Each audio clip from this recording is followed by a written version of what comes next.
On va parler avec nos deux invités sur le plateau de cette affaire de soupçons de corruption autour du Grand Stade, autour de l'attribution du projet du Grand Stade, le stade Pierre-Mauroy aujourd'hui, entre Eiffage et Bouygues. Une marche aurait été franchie dans la gravité des faits, selon l'enquête de Médiacité. Avec nous donc Jacques Tronceau, bonjour. Bonjour. Vous étiez venu il y a quelques semaines nous présenter ce nouveau média en ligne. Et Benoît Dequevaux-Villers, bonjour. Bonjour. Vous êtes le journaliste donc à l'origine notamment de cette enquête. Alors déjà, rappelez-nous un petit peu, dernièrement, quels ont été les derniers faits?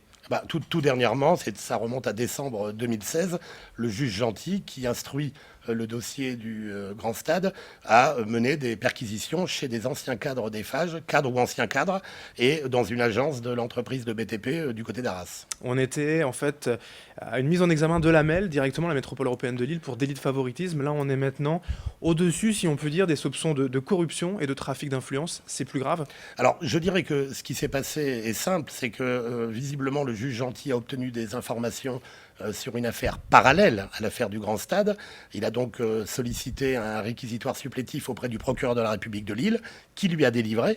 Il a donc mené ses perquisitions pour une affaire de but en terre, érigée sur la commune de Péronne-en-Mélantois, la commune de Damien-Castelin, et contre laquelle, visiblement, M. Castelin aurait obtenu un voyage d'agrément pour aller en Hongrie assister à un Grand Prix de Formule 1. C'était la question suivante, Jacques Tronceau. C'est maintenant directement le président de l'AMEL, la personne de Damien Castelin, qui est visée? Oui, évidemment, tous les regards se tournent vers lui. Alors, il a reçu le soutien unanime de ses vice-présidents. Néanmoins, il va devoir s'expliquer. D'ailleurs, je crois que c'est prévu demain matin. Absolument. Il n'a pas nié ce voyage d'agrément. Des voyages d'agrément, malheureusement, on peut le regretter, mais ça se pratique très couramment dans le secteur privé. Là, ce qui est plus étonnant, c'est que ce soit connu et que ça touche une personnalité présidente d'une institution publique, en quelque sorte. Mais il va plaider, selon vous, la naïveté, la faute? Tout à fait, finalement. sans doute, ce sera sa ligne de défense. Ce qui est important, et c'est ce qu'on va chercher à comprendre, c'est est-ce que ce voyage d'agrément a eu des conséquences? Est-ce qu'il y a eu des conséquences en termes de marché public? Pour l'instant, on ne peut pas le dire. Peut-être que c'était juste une faute, un péché véniel en quelque sorte. Peut-être que c'est plus, et on va continuer avec Médiacité et Benoît à chercher. Alors vous évoquiez cette butte de terre, cette butte anti-bruit à Péronne en Mélantois. Finalement, qu'est-ce qu'elle vient faire dans cette histoire? J'ai envie de dire que la butte en elle-même n'a rien de particulièrement surprenant. La société Eiffage devait sortir de grandes quantités de terre de la borne de l'Espoir, le site d'implantation du stade Pierre-Mauroy. Ils avaient certainement des soucis pour l'évacuer.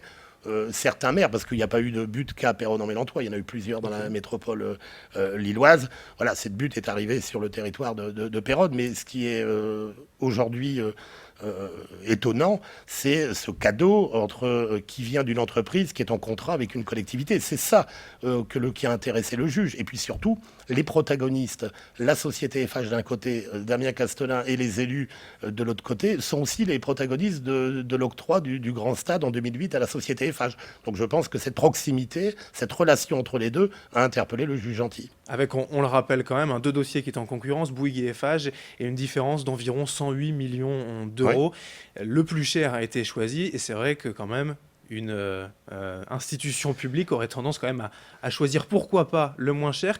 Les rapports d'ailleurs préconisaient à la base le dossier de Bouygues. Absolument. Ce qui est tout à fait surprenant, c'est qu'il y avait eu un premier rapport qui avait été fait par des fonctionnaires territoriaux, des gens très spécialisés dans le financement, la construction, etc., qui désignaient le projet Nordpac comme étant le meilleur projet. D'ailleurs, Pierre Mauroy, à l'époque président de la communauté urbaine, avait soutenu ce projet. Et en quelques jours, sous l'influence de 2 ou 3 élus, en l'occurrence M. Ségard, tout avait été changé et on avait désigné, un peu à la surprise générale, je dirais même beaucoup à la surprise générale, le projet Eiffage. Donc effectivement, tous ces faits font qu'aujourd'hui, la justice s'intéresse beaucoup aux conditions d'attribution. Alors il y a eu des mises en cause des agents de l'AMEL, des cadres. On s'est intéressé de près à leur dossier. Mais est-ce qu'on peut aller viser vraiment plus loin, plus haut maintenant Martine Aubry, Damien Castelin, en tout cas les élus locaux directement de l'AMEL?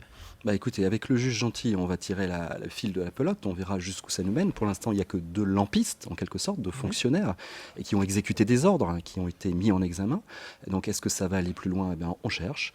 Le juge Gentil est réceptif, mène de nouvelles investigations. Le procureur qui vient de changer le suit. Donc, c'est intéressant. On espère avoir le fin mot de cette histoire un jour. Vous menez l'enquête en parallèle finalement du juge Gentil. Il y a aussi d'autres infos que vous Et- espérez avoir? Écoutez, je fais modestement mon travail de journaliste.